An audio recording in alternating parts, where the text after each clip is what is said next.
It is a symposium which is quite informal, and the symposium is about digital drama workshops. During COVID, some of you I had classes with on COVID, during COVID, and we were working online. And during that time, we figured that this could be a useful way of reaching young people with drama and cultural activities who might be able to travel to a centre. So, for example, at that time, it was thought that maybe, COVID might last for a bit longer. We were all hopeful it wouldn't. And that we should still continue creative work. So we dreamt up this project of making full drama workshops available for free to people who wanted to use them online. That is, we've made 10 videos as well. And these videos come from all 4 partners. And the videos are about the theories that underpin cultural youth work, particularly drama making. The kind of things that, are important if you're going to establish or set up a youth theatre, say in Egypt, or in Georgia, or somewhere where you might have access to this. One of them, for example, being that youth theatre should help young people reclaim public space. That's not a necessary thing that you automatically think of. But retaining public space is really important for young people, especially in the countries who put this project together. We're all Western countries, and our public spaces are getting smaller and smaller and smaller, and less accessible to young people. So part of what good youth theatre should do is help young people have the confidence to become visible in public, and not hiding away behind buildings, or going into segregated and very regulated places like sports centres or public grounds for football. You can't just access them. Long ago, while other things were bad, there were some good things around. Like many villages had handball alleys that anybody could just walk up to and play handball in. Are any of you from places where you had free access when you were young to public spaces like that? Nobody, it's just me. Thank you, Bill. So this generation. I want to talk about youth work in Jordan, what is the challenges, and why it's important, and what is the values of youth work in Jordan. One of the greatest quotes that I've read on the topic of youth work was by Franklin D. Roosevelt. He says, "We cannot build the future for our youth, but we can build our youth for the future." Values associated with youth work and community work in Jordan. These are rooted in the country's strong sense of community and social cohesion. There is a focus on the importance of family and respect for traditional values. At the same time, there is growing recognition of the importance of promoting individualism and creativity and innovation among young people, and desire to harness potential of technology and modernity to create positive change. So we should talk about the disadvantages and advantages in Syria regarding the youth work. The disadvantages, the safety and security is a huge one, because you should think about if you want to make any activity there, you should think about the safety. And sometimes you just go without, because if you want to think about it too much, you might not work.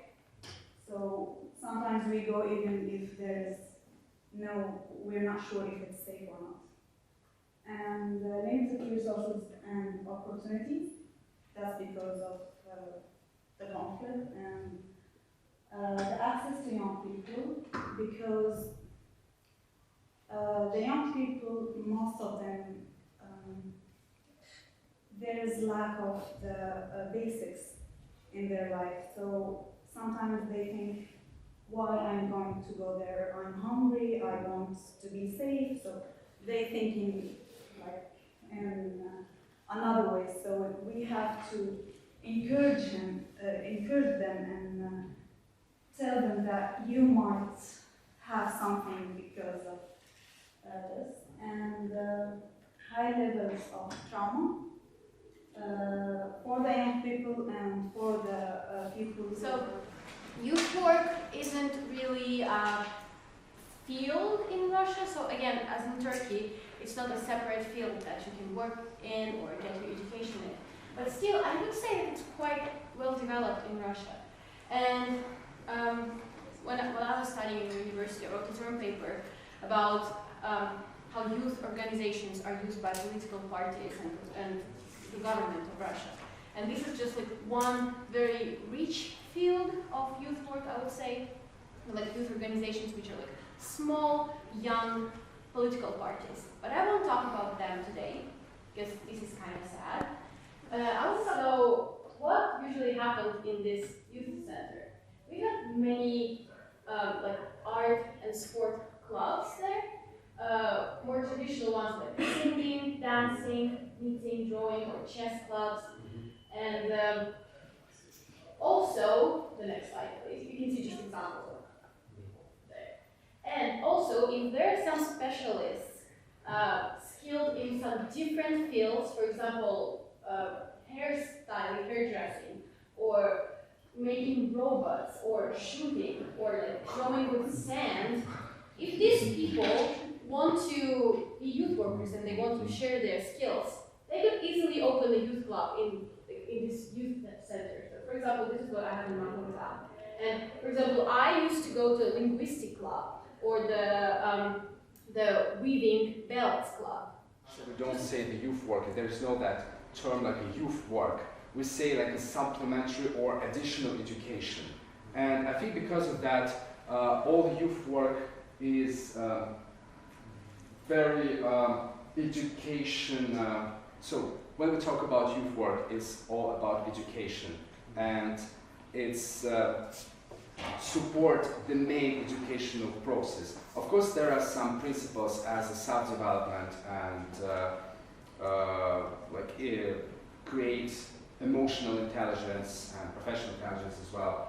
But still, it's within the frame of main education, and that's why it can be even an advantage, because almost in each school, like primary or secondary school, we have some clubs, youth clubs for young people, so they don't need to go to another building, so they can stay in their school and they can participate in the dancing club or in the singing club. So usually we have like at least 2 or 3 clubs within primary and secondary school.